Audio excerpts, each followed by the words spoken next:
fearless leader, Supervisor Weigel. Hold on, Rick. Hold on. Who's ever on a phone number ending in 30, you need to mute your phone. Thank you. Go ahead, Rick. Sorry. Okay, now I'm just acknowledging that Supervisor Weigel may be joining us. He had some technical difficulties getting on the computer. Anyhow, we'll call the meeting to order and we'll start it off with the planning. Hi, everybody. Hi, Patrice. I have two resolutions. They're both appointments to the Environmental Management Council. The first one is appointing Sarah Crowell as the representative for the town of Canaan for a 2-year term.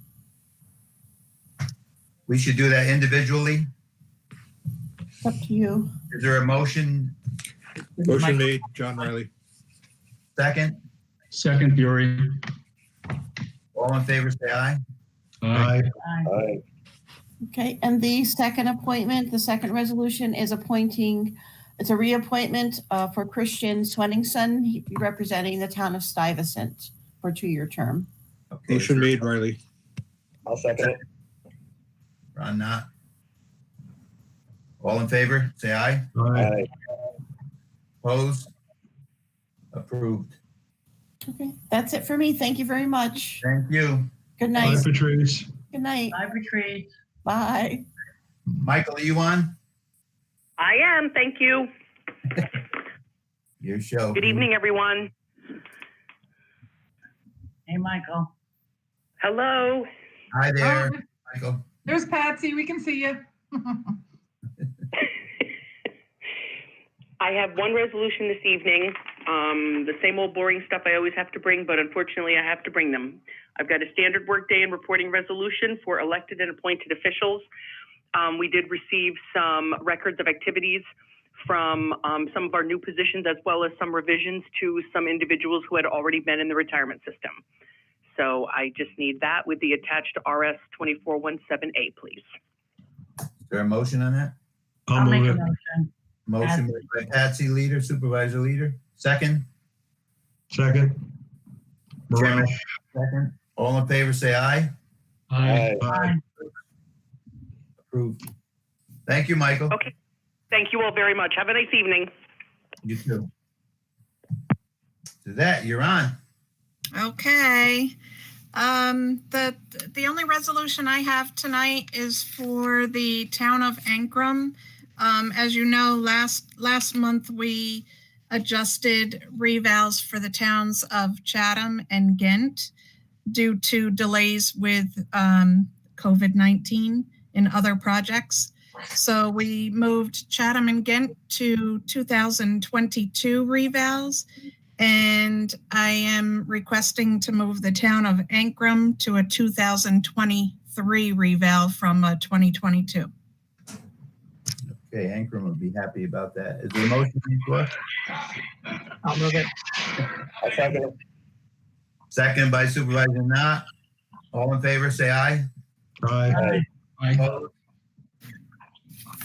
Thank And the you. only other, I just had to update you on, everybody knows tentative roles and all of the information has been online since May 1st. Property owners received their change of assessment notices. Early May, the assessors mailed those out.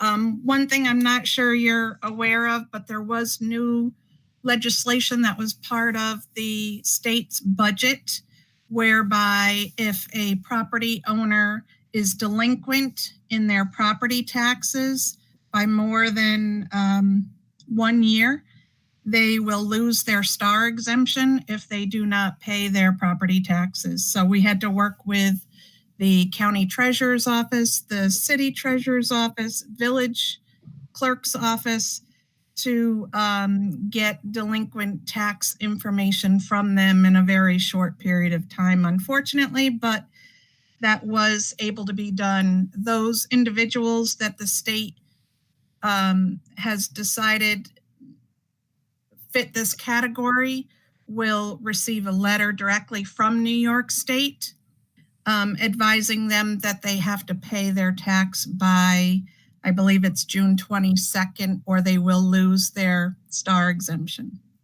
So that's in the works, and just wanted to let you know about it. More good news. Suzette, this is Brenda Adams. Do you know approximately how many people were affected? I don't at this point. No, we had to, the treasurer's office and city, villages, everyone had to compile the lists. The lists that were generated this year included properties that may not have a star exemption on them. The state advised us that they were going to extract the ones that they needed off of that file. So I really don't have an estimate of how many at this point. Thank you. Mm-hmm. Anything else for Suzette? Thank you. Yep.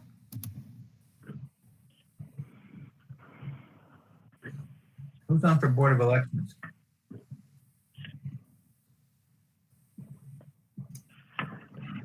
Kelly, are you on? Board of Elections, who's doing that? It's either Kelly this is Miller. Brenda. I talked to Ken Dow last week, but I haven't talked to Ken and Kelly together. Yeah, they're neither. I'll text her and see if she can pop on quick. I don't know why they're not on. Can we move on to Gary? Sure. Mr. Flaherty, Sergeant Major, you're on. Can you hear me now? Yep. Okay. Yep. I just want to give everybody an update. I think most of you know that we continue to be fully operational based on the needs of the veterans, and it's been very busy. I had 26 new comp and pen exams and cases submitted. We had 14 old cases rated by the VA, with the most outstanding one was last week, and he got a retroactive payment on the Blue Water Navy of $167,000. Plus he will continue to get $3,200 a month. The Blue Water Navy cases are being rated by the VA very expeditiously. I had 7 widow benefits that were approved. On Sundays, I come in and call all my veterans that have serious PTSD issues that are alone. And so far, I've only had one veteran who said he was contemplating suicide, and I got him squared away and got him linked up with a VA on that. And we've had 2 veteran domestic violence cases. One that was really serious to the point that the VA sent him down to the Bronx for, they said shock treatments. I didn't even know we did shock treatments anymore. But he's now released and back up at the VA.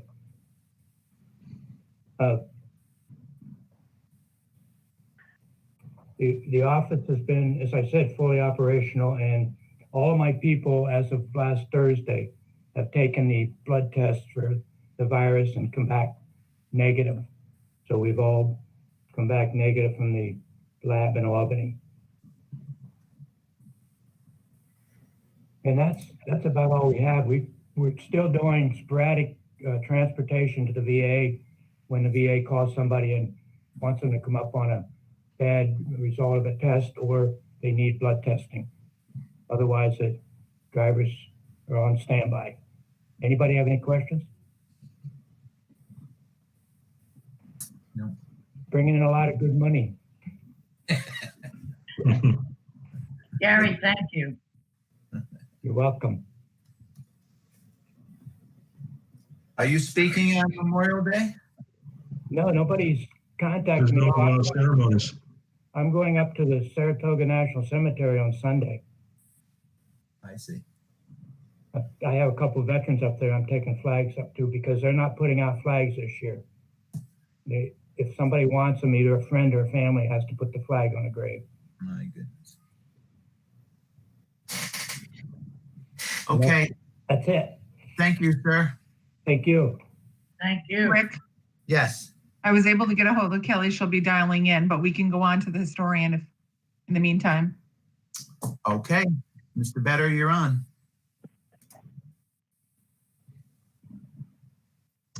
Is he on? Does he know how to do it? Earlier, I saw. He was on before. I saw him sign in. Yeah.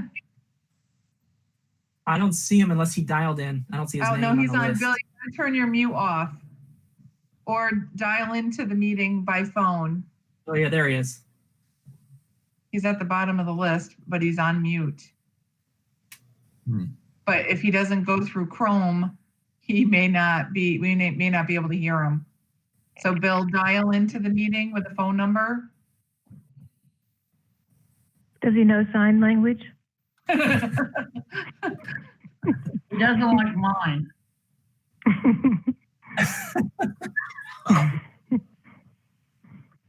You know, you get kind of Zoom crazy after several of these in a day. Tell me about it. Says he left the meeting.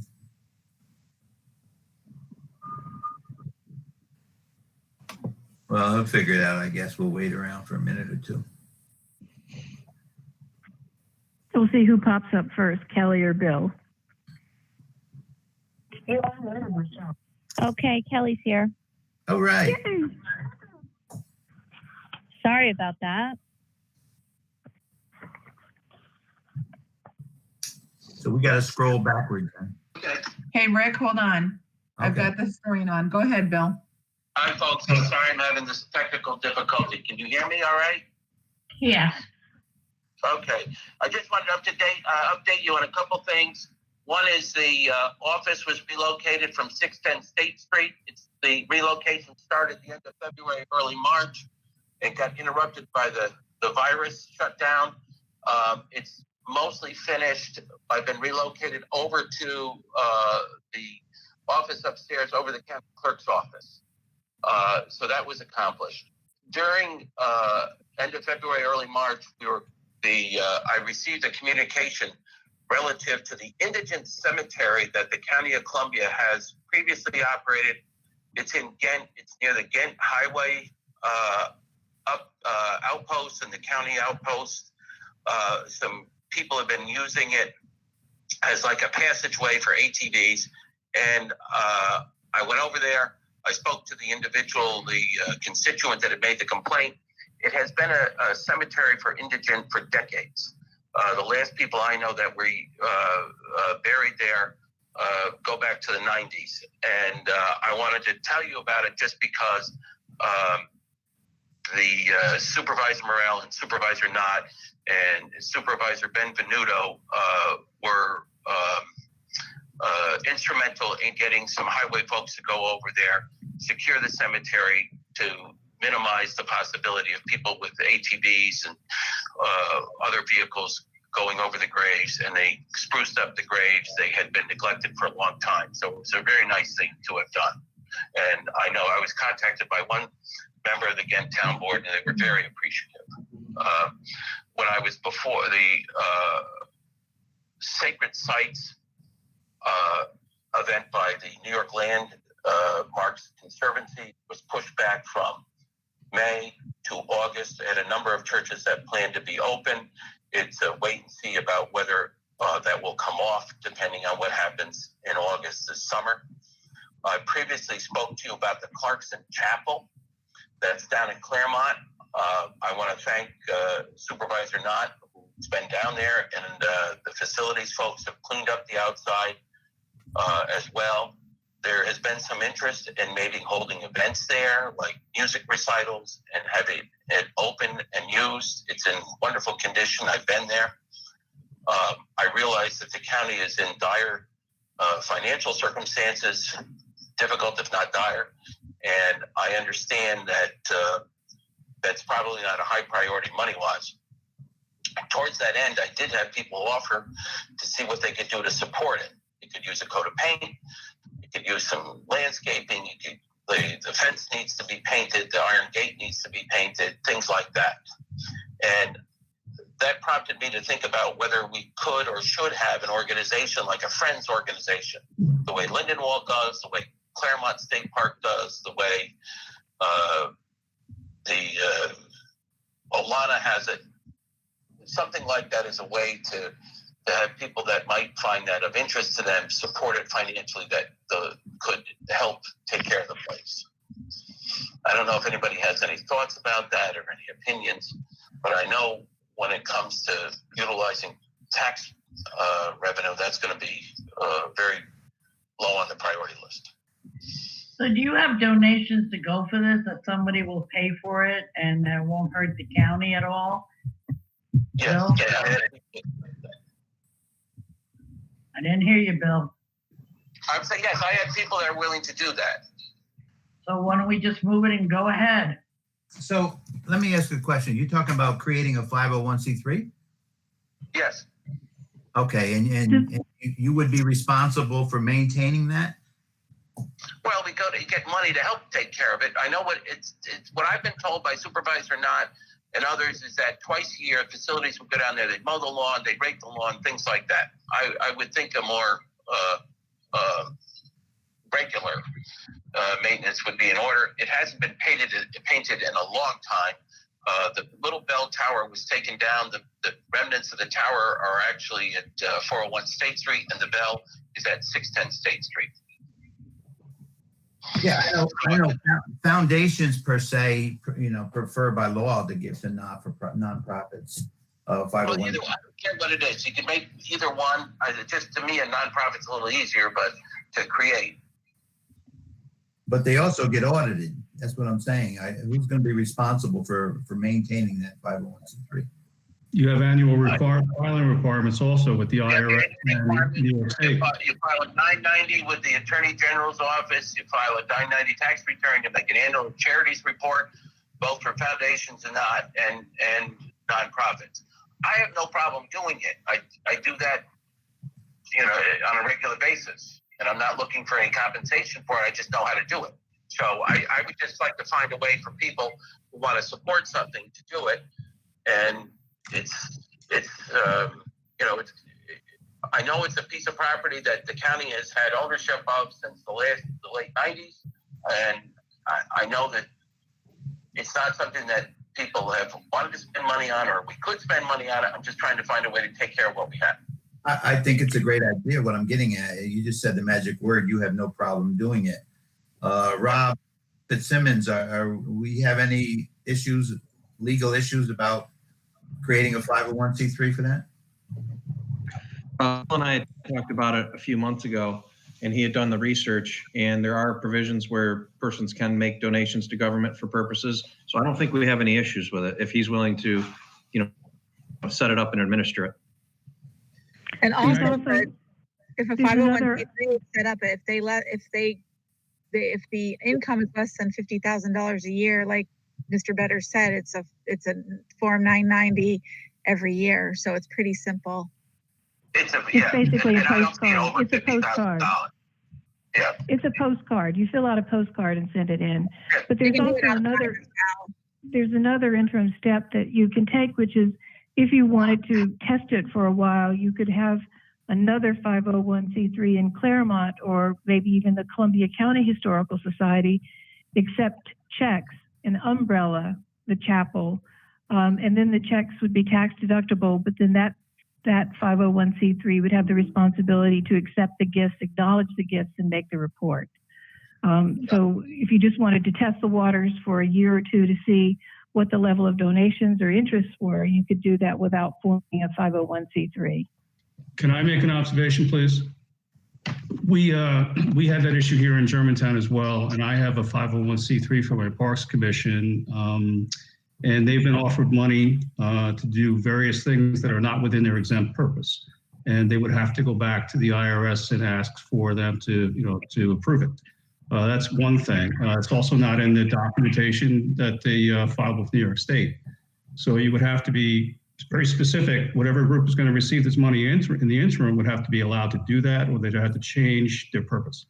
The other thing is, Bill, it is a good idea to do a 501c3, but you need to have a board, and you would have to have rights. And somebody's going to have to be responsible down the road, to take care of this entity.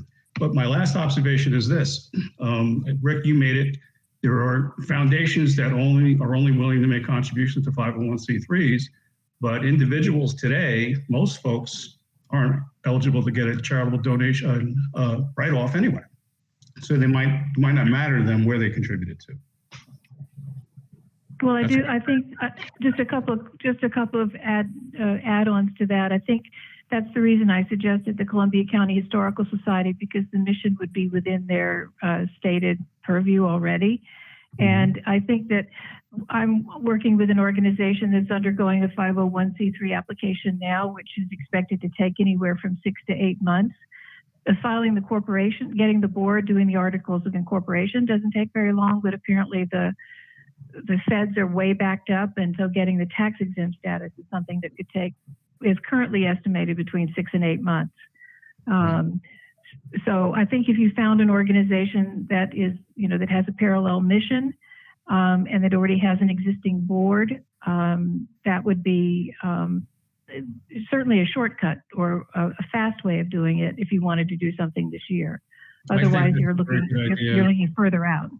Yeah, I think that's a very good idea. If the Historical Foundation, if the one we already have, the Columbia Historical Society, has that as part of their purpose already, then why don't we go through them for a while, like Brenda says, and see how it works.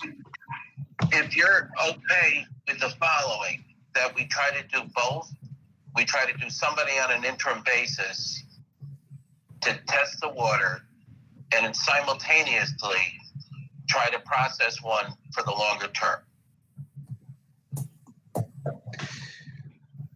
So, Bill, how would you pay for the legal fees to set up the corporation? Whose out of pocket would it be? It's just me. I just do it.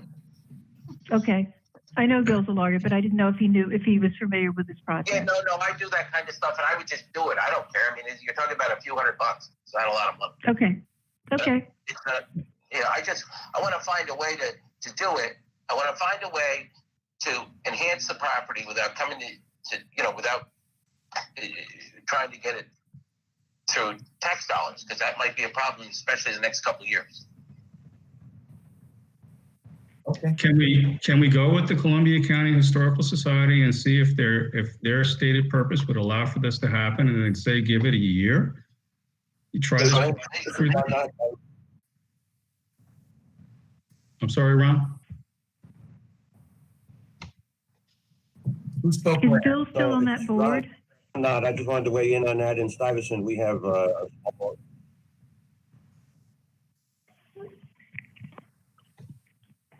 Ron, we lost you. Okay.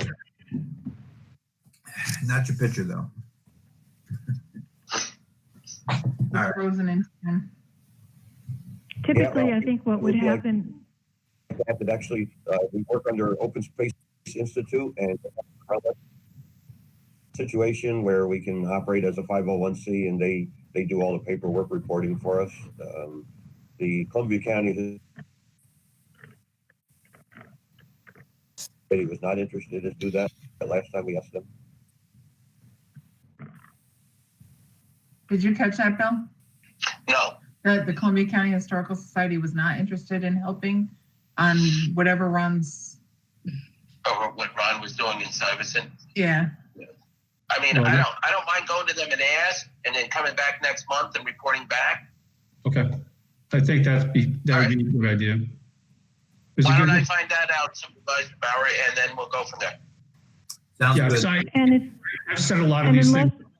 I'm sorry, Brenda. I've set a lot of these things up too, and I can tell you, Bill, as an attorney, they're much harder to dissolve than they are to set up. And at some point down the road, somebody in the county is going to have to pick this thing up and deal with it. Unless it's a thriving sort of thing. You know what I mean? So that's why I would prefer, if to the extent that we can, to use somebody else's 501c3. All right. Well, I'll go ask them and I'll report back. And the only thing I would add to that is I have a pretty decent memo of understanding, and when I've done this in the past, the memo of understanding goes to the board of the directors of the organization that you're asking to umbrella the second organization, and they will read the memo and then respond to the memo. But if I mean, you may already have a template or one that you like to use, but I have a pretty good one if you'd like me to share it with you. Oh, thanks. But I do. I've done that in the past. What I find sometimes is that they're reluctant to participate. They are hesitant. They want to think about, I'll try it. I'll report back and see what happens. Okay, Best thank of you. luck. The only other thing I was going to comment on is most historic sites are closed. The grounds are open. Societies are pushing their events back. The Columbia County Historical Society has pushed back their June event till October. Austerlitz has postponed their Blueberry Festival that was usually in June. So it's what most people are experiencing everywhere is that things are being pushed back to wait and see if they can salvage some part of this year. Okay, thank you for that. Good. All right. Thanks, folks. Thanks, Bill. Bye. See you later. I see Ken Dow is on now too, right? Yeah, both Kelly and Ken are on. Let me flip back, guys. Okay.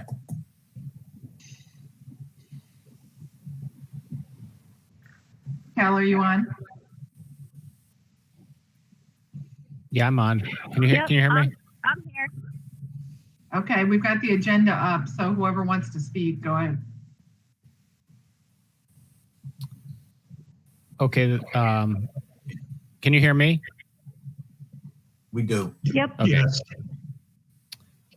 Okay, so the first thing is the clear ballot we put through. This is a scanning device. It serves two purposes. It's certified. It's the only thing certified by New York to scan and count absentee ballots. It's also certified to do an audit of the election day machine counts. And this is something that will, especially this year, we're going to be dealing probably with. I mean, you could easily have 10,000 absentee ballots for this primary. Normally, we average on a general election, not even a primary, a general election, about 2,500. So we're dealing with up, 4 times the normal amount. So this, to get hand count 10,000 absentee ballots, could be more, could be less, but under the circumstances, it's not easily envisioned to get a number of people it would take to come in and sit around tables and count this kind of number to get any kind of results out of the election. So this serves a dual purpose. The other thing that's really important, like everything else we're putting through these days, these are all the things, we have grants that are supposed to be used this year for either equipment or services or things related, to the epidemic situation. There's also some general other money, aid to localities that comes through the state and for boards of elections that, again, they're supposed to be either use it or lose it kind of things. And so this would, first of all, this is a 5-year, license and plan. So it's not just for this year, it would carry through for 5 years. But it would allow us to not have to hire a lot of people to come in and do these counts, which is obviously the big financial benefit there. And also the practicality. We're having a very, very hard time getting people willing to come in and work. About 60%, 2/3 of the inspectors we were able to contact said they wouldn't work at the June primary. So, we're trying to, these grants and funds have been made available to try to offset the problems that people are dealing with as a result of this. And this is a big part of it, to get these things counted and also audit whatever happens at the election day. So that's what that's about. So would this be 100% state funded? Between this, we have ample money between the specific grant for the COVID related things, and a couple of other balances, aid to localities. There's the mailings. These things should be fully covered by those. And it would eliminate the need going forward for hand count audits, which Columbia County has been doing 100% hand count audits in the past. we wouldn't need to do that going forward. This machine would do our audits for us. Also, when possible, with the grant funds, we're trying to buy equipment and things that will continue to service and cut costs for years going forward, rather than use them just to pay people to come in and do services on a one-time basis. Right. So that's.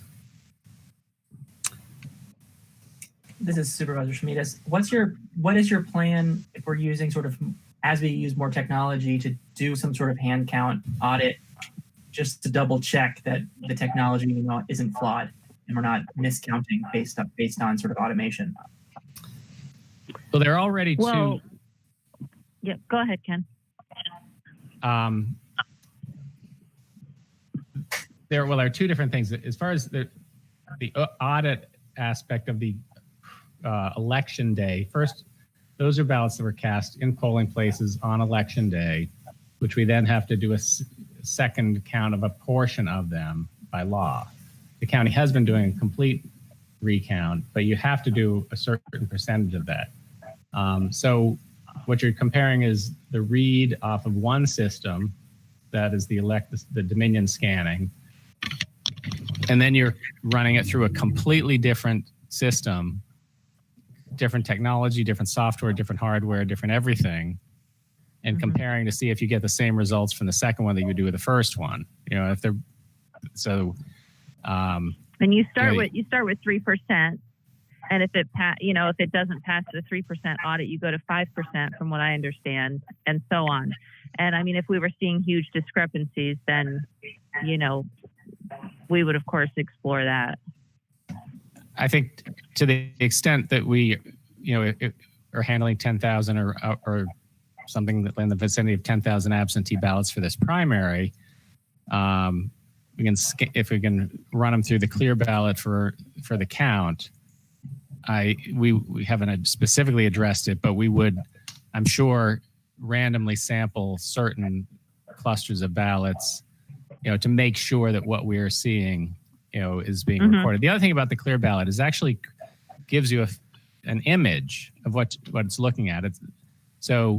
Unlike the Dominion, which is used for the machines, where it just tells you a result, the clear ballot actually gives you a visual image of what is seen and what it's counted. So you can look at it on the screen and see how it's recording things as votes or non-votes. But So there would be some, yeah. Ken and Kelly, this is Brenda Adams. I understand that part of the absentee ballot counting process in the past has focused on eligibility of ballots. Is that no longer a component of this? If it's just a scanned ballot, the ballot is assumed to be eligible and then scanned? Well, there's the eligibility process in the first place, which is before the envelopes are even open. That's where most of the scrutiny takes place, when the people, campaigns and their representatives actually look at the envelopes that have come back and compare those envelopes and signatures and timestamps and postmarks and things of that kind to make sure that they're coming back in a timely way, that the voters that are represented on those ballots appear to be the voters that were supposed to have cast those ballots. They look at signatures. That's a challenge process that people can do to the extent that they, this is what it's like, a petition challenge. It's something that interested parties can do. They can look at these things. So that is before the ballots are even opened. And then that's also where most of the challenges come from that go to court or that are set aside for the court.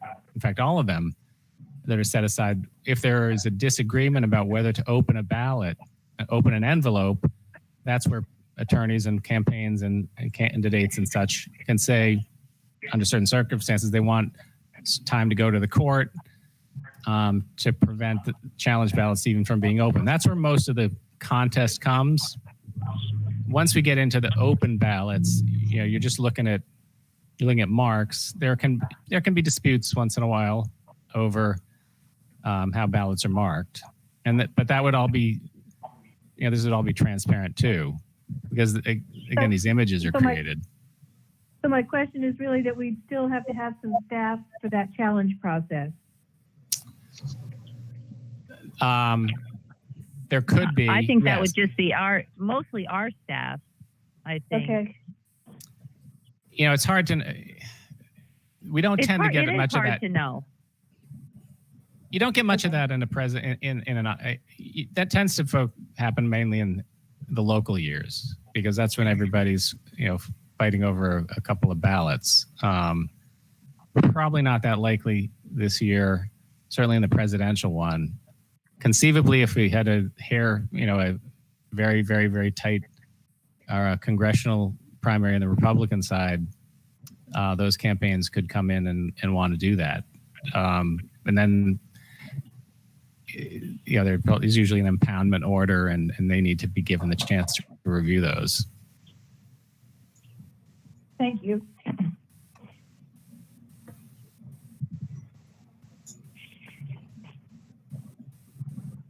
Well, I would request that as you go through those partial audits, that you do your best to sort of add some transparency to how you're, you know, to what you're doing, to confirm the sort of technology counts are accurate. Yeah, and people who have the rights to participate there'll still be a way for them. We have to find a way to make sure that they still have the chance to review and participate. We'll probably be getting guidance from the state on these kinds of things, like they have given us on a lot of other things, whether this, depending on the circumstance, whether small numbers of people can come in, sit at tables, look at them, spread out. Because that usually involves looking at envelopes, and people can pass them around. Again, we don't know what the situation is going to be. This is going to be really July 1st before we can actually open them, a week after the election. So it's a ways off. It's likely that it would be done in some way like that, where we're just a group of people at a large table with a small number of people, but that instead of having big crowds in there, representatives from each campaign who's interested would have the chance to review them.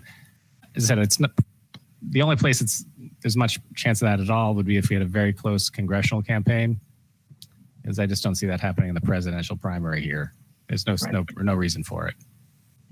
Other question is that the price that it's named in the resolution, is that it's a one-time fee and then we pay zero over the next few years?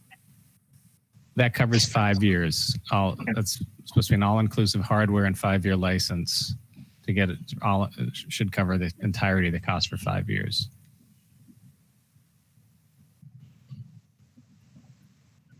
And is that other money, is that other $33,000 plus dollars, is that targeted for something? Yeah. Which other? That's for postage. It's cost for printing and mailing and return postage on the absentee applications and the ballots. Okay. One of those applications going out this week? The Republican application started arriving in the mail today, and the Democratic one should be going out in another day or two. They actually said that the Democratic one started going out today, and they should finish them up. Yep. So some of them are already out. Okay. Thanks. We've also just gone ahead to get what they call the qualified business reply mail, which is the lowest cost return system we could get for those. Okay. Is there any other discussion? Need a motion on the floor? Motion to adjourn by Riley. No. We need a motion to accept this resolution. I'll make the motion, Fury. I'll make a motion to approve the resolution. All in favor, say aye. Aye. Aye. Opposed? Okay, now, John, you can go. Yeah, I was a little premature on that, but I was excited. No, they have more topics to discuss. You have more Hold topics, on. Rick. I was just joshing with you. Zoom humor. So, do we have any other discussion by anybody who joined us today? Kel or Ken, you had other stuff to discuss. You had reports on here. Yeah. There's other agenda items. Yeah, we were thinking, we just kind of report as to, what we've been up to. You can see what the items are. If anybody had any questions for us, we'd be happy to answer them. Okay. So I think that the most significant thing is there's going to be, regrettably, but necessarily, there's going to be a lot of poll site consolidating because, as I mentioned, 60%, 2/3 of the inspectors have said they did not feel comfortable working this election. As most many of the inspectors are in their 70s and 80s. And some of them who said they'd come out would only come out for half a day. And so it looks like we're actually going to have, looks like we just set it on 13 polling places. Most towns will be consolidated, so there'll be one per town, but 6 of the towns are going to have to go to the adjacent towns.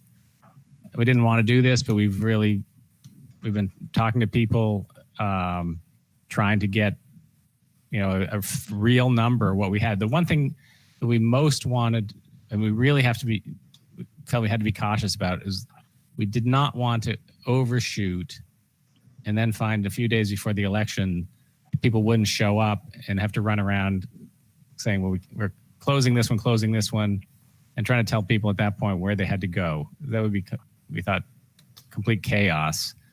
And that if we have to set this stuff well in advance and have plenty of time to get the word out, coupled with the expectation that the great majority of people who want to vote in this are going to vote by absentee, the number of people affected, it should not, not be that overwhelming.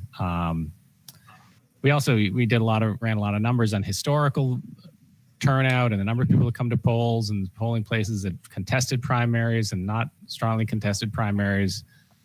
So there's quite a lot of thought and analysis that went into getting here, but we felt this was a number that there's still not even a guarantee that, no guarantees at all until the day comes, but we thought there was a very good chance that this was a number that we would be able to actually staff. It's tough under the circumstances. Do you have a list of where those polling places are? Yes. When will you distribute that? We can send it out anytime. I could. Well, we were just waiting on one definite confirmation. Mr. Blair, I'm going to ask a question. I'm not on the committee, but. Go ahead, Supervisor from Chatham. Go ahead. Yeah. Have you released protocols on how you want these primaries to be held with all the sterilization guidelines? Are we going to have to sterilize the building before and after the event? Yeah. Who's going to bear that cost? We weren't planning on burdening the site with that.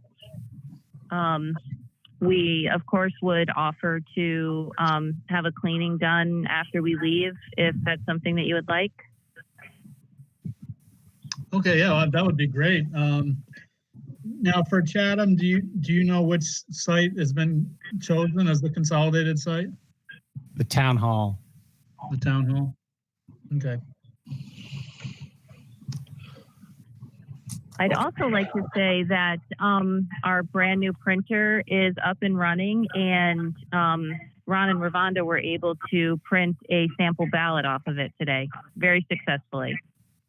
Yay! So tomorrow we're going to start printing up actual absentee ballots to begin to put in envelopes to go out. So we're really pleased to have that in place and working. Okay, thank you, guys. I understand we have another agenda item from Civil Service. Is that right, Kelly? Yes, let me just pull that up and that'll be the last of the meeting.